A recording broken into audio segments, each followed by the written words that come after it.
Good evening, friends. Good evening, friends. In this video, we will review Sadak 2, which set a very unusual record. It became the third most disliked video in the world. And as predicted by many, the Bollywood fraternity were suddenly, literally on their knees. Big and small artists from Bollywood like Suraj Pancholi, Varun Dhawan, and Pariniti Chopra, Zareen Khan, Sanjana Singh, Sangeet, Mauni Roy, Hina Khan, Mukesh Chabra, to Amisha Patel were all requesting for CBI for Sushant. Why this sudden change of heart from the silent ones, you would ask? Many, like Vidya Balan, had asked us not to disturb the dead and called the media questioning a circus. Why, I would ask? Were you scared that your movies too will face a similar boycott? The one incident of hatred for anything that the Butts and the nepotism clan can do has revealed a very unnerving pattern for the Bollywood brigade, who are now repenting on what they did. But for you, public, I realized your comments or your dislikes were truly justified when I saw Sadak 2.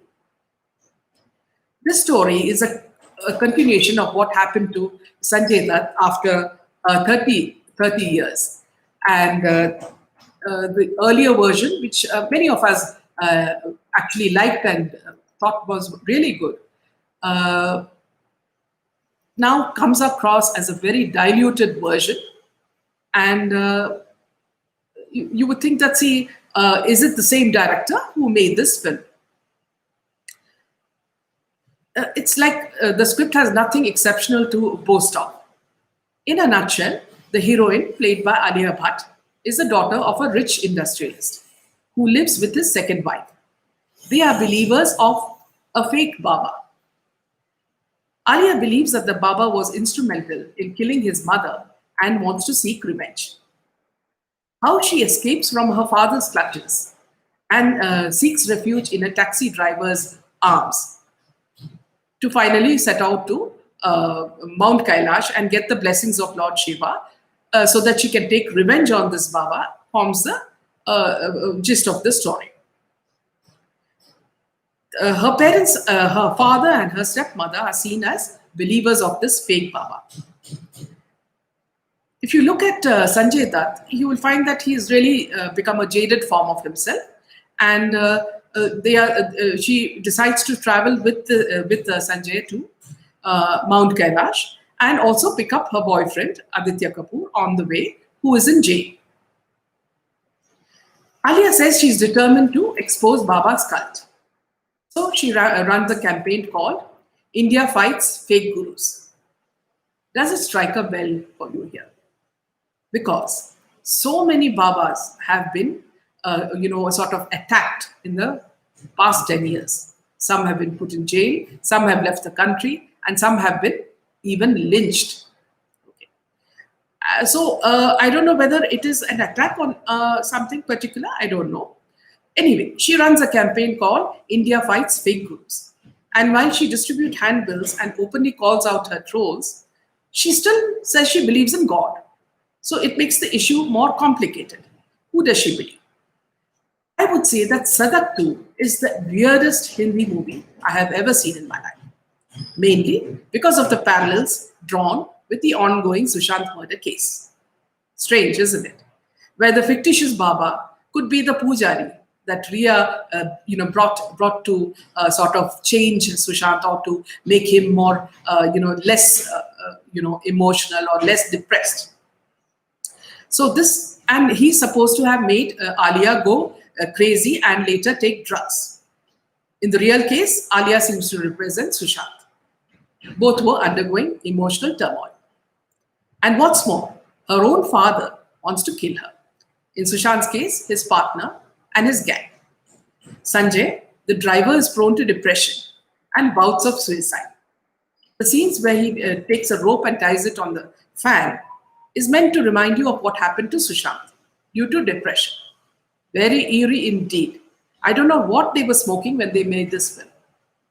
Since the Bhatt brothers have produced and directed the film, it made me think of both Mahesh Bhatt and his brother Mukesh Bhatt telling Riya that Sushant was depressed and he was going the Parveen Babi way, which means moving towards death, a sort of real life blending with reality.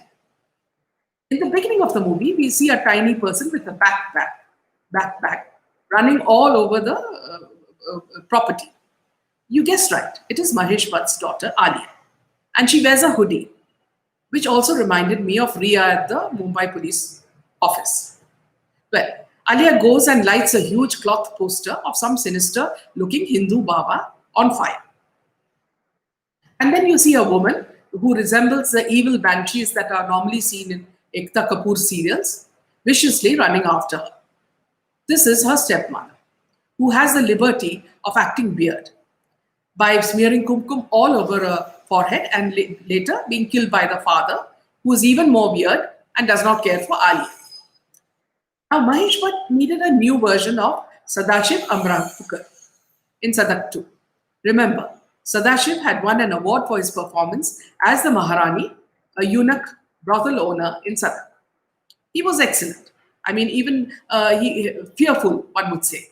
And even Sanjay Dutt in Sadak was excellent. So, in his place, they bring Makarand Deshpande, who looks like he belongs to the age of the pharaohs because his dress looks so weird. And he's supposed to play the evil Baba. Garish costumes, overdone makeup, and weird wigs will make even a high school play win an Oscar. And then, what do I say about Aditya Kapoor? He has been given as much significance as a fly on the wall. Was this actor trying to compete with Sushant for his roles? If so, in which capacity? Since Alia is on your face all the time, we wonder how this girl can maintain a wooden expression. It's all the time. It's only when she throws hysterics that her expression changes, and that too not for a long time. Really, Alia, you should go and tell daddy to send you to acting school. Or perhaps Karan Johar, who you spend more time with now, should do it. And while you are at it, please send Aditya Kapoor also, so that you two actors can remain away from films till you learn the art of acting. Scenes from the 30 years back return at convenient intervals with some songs which were at that time very, very beautiful. But here it is to show that Pooja Bhatt still calls the shots in the Mahesh Bhatt production. But luckily, we see glimpses of her from the original Sadak, not her in the present form. Thank God for that. These are what you would call small mercies. Depression seems the main topic here. I really don't know why the whole Bhatt family is so obsessed with depression. Mahesh Bhatt's second daughter had recently released a book on how she tackled depression.